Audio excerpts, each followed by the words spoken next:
meus irmãos e minhas irmãs. O título desta meditação é, ao mesmo tempo, a sua parte central. Encontra-se no primeiro dos Reis, capítulo 18, versículos 41 a 46.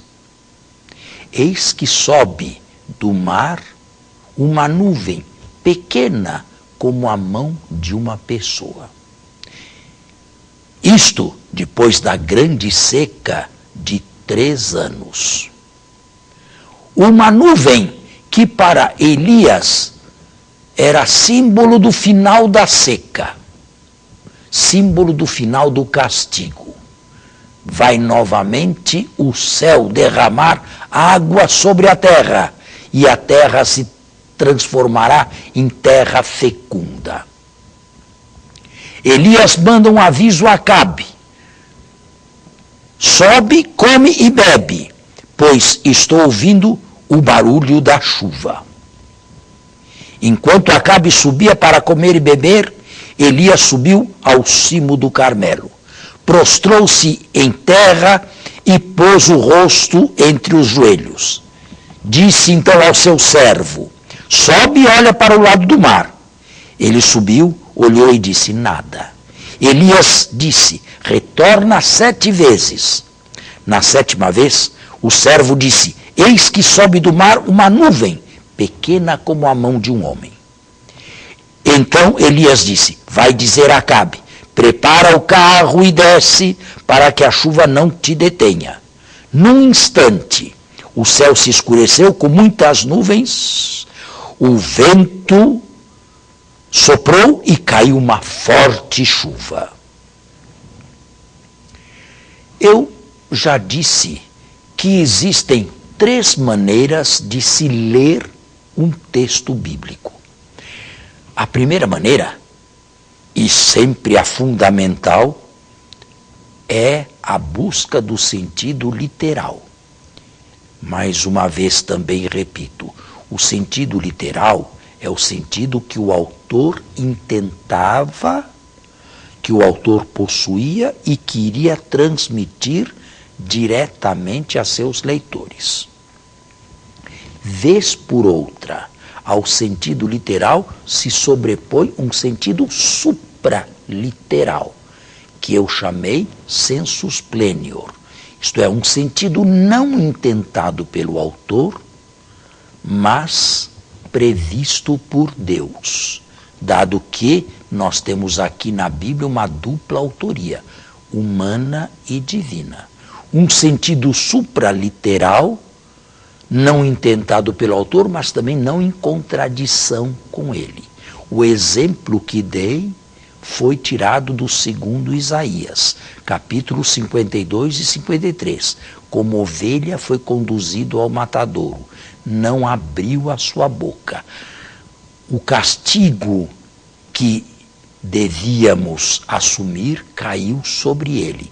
Por suas chagas nós fomos curados. Bem, o sentido literal do texto é discutido até hoje, porque os judeus leem este texto e não o aplicam a Jesus.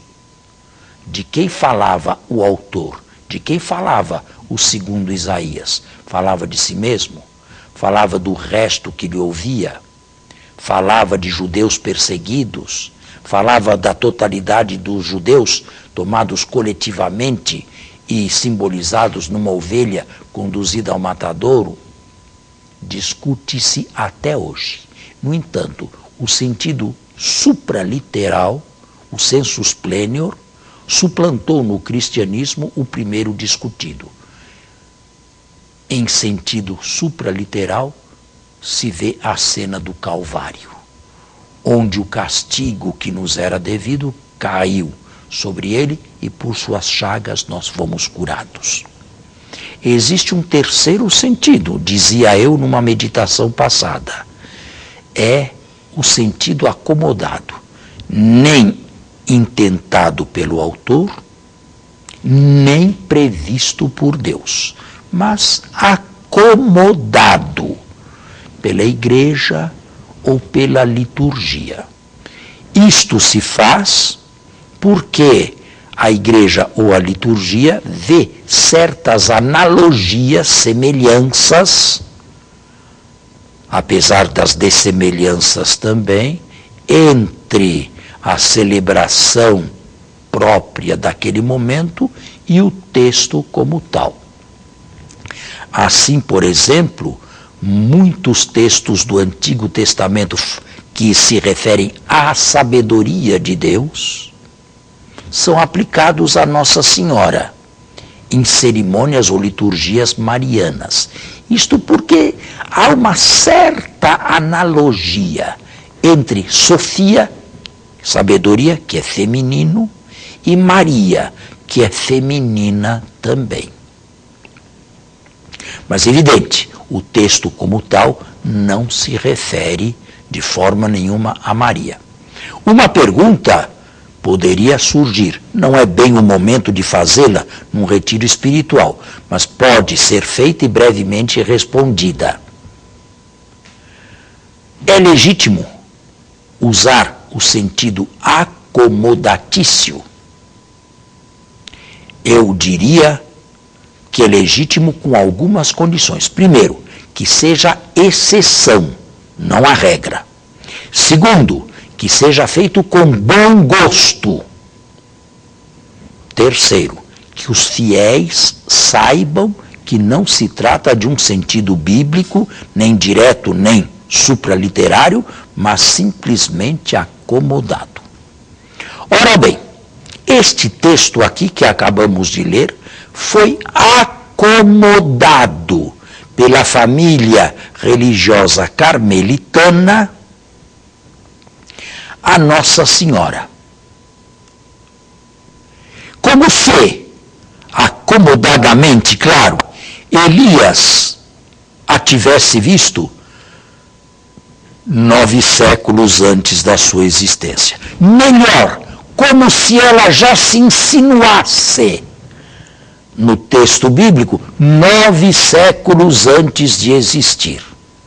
É claro que isto é apenas uma acomodação. Mas uma acomodação legítima, porque feita com exceção, como exceção, e feita com bom gosto. Naquela pequena nuvem, a família carmelitana na igreja contemplou Nossa Senhora. Por quê? Porque viu analogias entre uma nuvem precursora de uma grande chuva fecunda e Nossa Senhora, que foi a precursora e nos trouxe Jesus, que é a plenitude da graça de Deus para conosco. E assim, acomodadamente, nós também nos aproximamos deste texto, vendo em Maria a nuvem precursora de Jesus.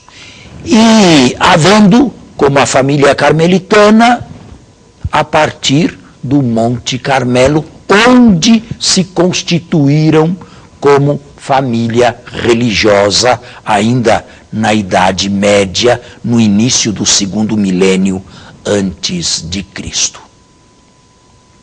Nesta meditação, a figura, a partir do texto acomodado e acomodadamente compreendido, é Maria. A liturgia, ou os textos marianos, a chamam Stella Maris, isto é, estrela do mar. Ela é nuvem que preanuncia a chuva, chuva fecunda, chuva esperada depois de uma seca prolongada. Ela também é estrela do mar que nos conduz ao porto seguro. Maria. Eu me recordo da devoção mariana no pré-concílio, na época pré-conciliar, no final dos anos 50 e durante a primeira metade dos anos 60. Confesso que era forte forte na igreja a piedade mariana. Basta examinarmos o número de igrejas que numa diocese está dedicada ou estão dedicadas a Maria. Paróquias numerosas dedicadas a Nossa Senhora, sob os mais diversos títulos, mas é uma só. Nossa Senhora está sempre presente em qualquer uma das nossas celebrações litúrgicas. Não há celebração litúrgica católica onde Maria não seja mencionada explicitamente, a partir da Eucaristia. A igreja faz questão de celebrar qualquer gesto litúrgico sob os olhos de Maria. Aquela devoção mariana dos anos 50, 60, mas também anteriores aos anos 50, já não é parte da minha vida, era uma devoção forte, era uma devoção arraigada. Todos os católicos sabiam rezar Ave Maria, tão forte, tão arraigada, que a característica do católico e aquilo que o distinguia do protestante era a devoção mariana. Aquele que aceitava Maria era católico. Aquele que não aceitasse Maria não seria católico, seria protestante. Os católicos elevavam, os protestantes denegriam. Mas eu confesso que aquelas devoções legítimas, bonitas, aquelas cerimônias eram muitas vezes exteriores, superficiais e não transformavam a ninguém. Preciso ser mais claro e dar exemplos. É fácil levar uma rosa para Maria. Eu me recordo que quando eu era criança e fazia parte da cruzada eucarística ou do grupo dos coroinhas de uma igreja, no mês de maio, durante algum dia, levava eu também uma rosa nas mãos e a depositava aos pés de uma imagem de Nossa Senhora. Eu me recordo de carregar no peito uma fita com uma medalha de Nossa Senhora. Eu me recordo de procissões de Nossa Senhora. Eu me recordo de panegíricos de Nossa Senhora. Eu me recordo de sermões numerosos sobre Nossa Senhora. Todos eles laudatórios, louvando a Virgem Maria. Alguns até com linguagem que o povo simples não entendia. Mas é preciso confessar uma coisa. É preciso dizer que muito disto não passava de exterioridade. Isto é, uma devoção forte, arraigada, que, no entanto, não trazia modificações internas para aquela pessoa. Não modificava o seu estilo de vida. Durante o Concílio Vaticano II, houve uma discussão entre maximalistas e minimalistas, entre aqueles que queriam levar ou exaltar ainda mais Maria e aqueles que queriam colocar Maria no devido lugar. O concílio buscou uma via de meio. Não exaltá-la demasiadamente e nem confiná-la à margem. Não um documento, todo ele dedicado a Maria, como desejavam os maximalistas, mas colocar Maria dentro da igreja, na Constituição Lumen Gentium, pois Maria, embora membro excelente, o mais excelente de todos, está dentro da igreja. E a igreja é mais do que Maria, porque a igreja contém Maria e contém todos os outros também que não são Maria. após o Concílio Vaticano II, e eu me recordo bem, no final dos anos 60 e 70, e dali para diante, a devoção mariana na nossa igreja decaiu profundamente. E houve até exageros extremos opostos. Quem desqualificasse qualquer devoção à Nossa Senhora. Quem banisse os altares de uma imagem de Nossa Senhora. Quem proibisse uma procissão em louvor de Nossa Senhora. Claro, exageros, reações extremas. Mas uma situação desagradável. Não se sabia exatamente onde pôr Maria e, o que é pior, o que fazer com Maria. Dada a ênfase que o Concílio Vaticano II colocou em Jesus Cristo, o mediador, o único mediador da nova aliança, e na Igreja de Cristo. O que fazer com Maria? Recordo-me também que naquela ocasião surgiu um documento, a meu ver, não o último, mas o mais belo de todos. Um documento redigido pelo Beato Paulo VI, que eu pessoalmente conheci durante o meu tempo de estudos em Roma, estando com ele pessoalmente 2 vezes. Um documento que se chama Marialis Cultus, o culto mariano. E um documento que, infelizmente, não foi bem recebido pela igreja. Não no sentido de o ter afastado, mas no sentido de não ter ele realizado aquilo a que se propunha. Ou seja, não modificou de imediato a crise. É difícil, é delicado falar num culto mariano.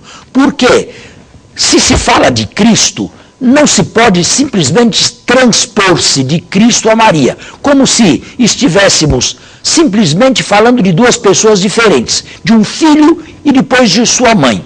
Não, Jesus Cristo é filho de Deus, Jesus Cristo é divino.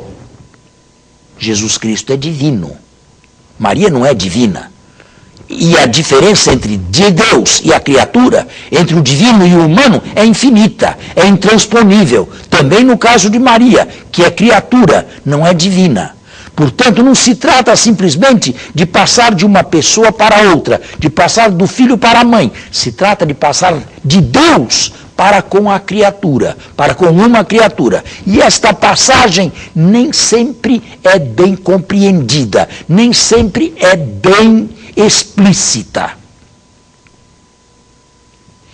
Para complicar ainda mais as coisas, no passado se intitulou Nossa Senhora de praticamente tudo. E o termo mais usado foi rainha. Rainha do céu, rainha da terra, rainha dos anjos, rainha dos apóstolos, rainha dos mártires, rainha de todos os santos. Mas o título, o termo rainha, é um vocábulo ambíguo, porque nós conhecemos as poucas rainhas que existem neste mundo, e sobretudo no mundo ocidental.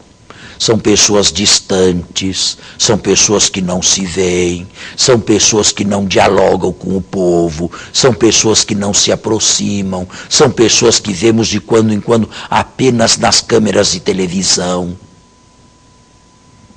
Não são pessoas que se preocupam diretamente com A, com B ou com C. Ora, se isto aqui se transpõe para Maria, se acaba por imaginar que Maria seja a cópia celeste de uma dessas figuras terrestres distante de nós. Bem, o documento Marialis Cultus de Paulo VI traça uma linha contrária. E esta linha veio reger uma nova ladainha, bem conciliar e bem mais evangélica, a respeito de Nossa Senhora. Ao invés de rainha, serva, mãe, advogada. Ao invés de rainha, aquela que está perto daquele que o invoca. E assim, nós podemos dizer que quanto mais uma pessoa se aproxima de Deus, tanto mais eficaz é a sua presença e a sua ação para com cada um de nós. Nossa Senhora nos conhece a todos? Pergunta que se faz. Conhece cada um de nós? Eu me recordo, muitos anos atrás, quando acabei de celebrar uma missa, veio uma mulher, uma senhora, de meia idade, seus 50 anos, na sacristia, procurar-me desesperada. Ela tinha acabado de perder o seu marido e não se conformava. E queria saber de mim se quando ela morresse e fosse para a vida eterna, ela se reencontraria novamente com o seu marido falecido com pouca idade. Bem, em primeiro lugar, eu me assustei, me surpreendi e tive dó daquela senhora, que estava muito mais preocupada na vida eterna em reencontrar seu marido do que contemplar Deus face a face. Mas depois disse a ela, a senhora não só conhecerá seu marido, transformado evidentemente, não como o deixou neste mundo, transformado para melhor, mas conhecerá pessoalmente a todos os eleitos de Deus. Neste mundo isto não é possível. Mas a comunhão dos santos, que é um desejo na terra e um ideal de sociedade, na vida eterna é real. Na visão beatífica, quando formos divinizados, nós também, conheceremos a todos pessoalmente. O que é impossível agora será possível depois. E mais, se Maria está na visão beatífica, Maria conhece a todos nós e a cada um de nós em Deus.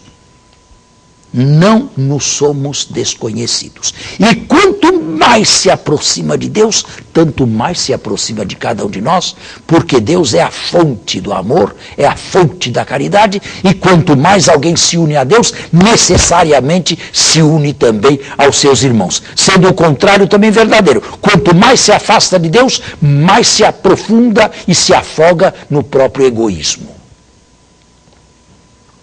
Maria nos conhece, sim. Maria não é Deus.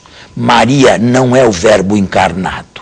Maria não é o seu filho Jesus, verdadeiro Deus e verdadeiro homem. Mas Maria nos conhece pessoalmente.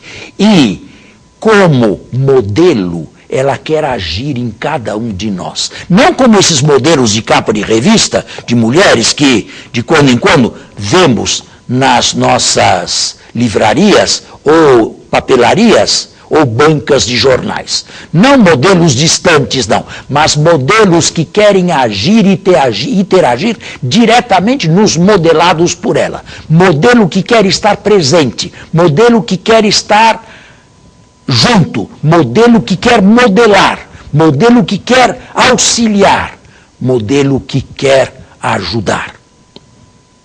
Maria é isto. E Maria quer ser isto na vida de cada um de nós. Não apenas na vida da família carmelitana, mas na vida de todos nós que recebemos Maria como mãe espiritual. E por que chamamos Maria de mãe? Exatamente porque ela nos quer. Ela incide e quer incidir na nossa vida cristã pessoalmente. Ela não nos afasta de Jesus, ela não nos distrai de Jesus, pelo contrário, ela, bem compreendida, nos leva a Jesus. E uma devoção mariana bem vivida nos leva necessariamente a Cristo. Maria, repito no final, termino com estas palavras. Maria não se presta muito à ovação, e o pecado da liturgia anterior ao concílio era louvar e aplaudir excessivamente Maria. Maria se serve muito mais a ser imitada. Ela não necessita do nosso louvor, dos nossos aplausos. Ela quer ser imitada e incide em cada um de nós, procurando, com jeito materno, levar-nos a Jesus. É esta a sua missão. E no final desta meditação, nós perguntamos como é o seu relacionamento pessoal com Maria. Qual é a posição que Maria ocupa na sua vida cristã?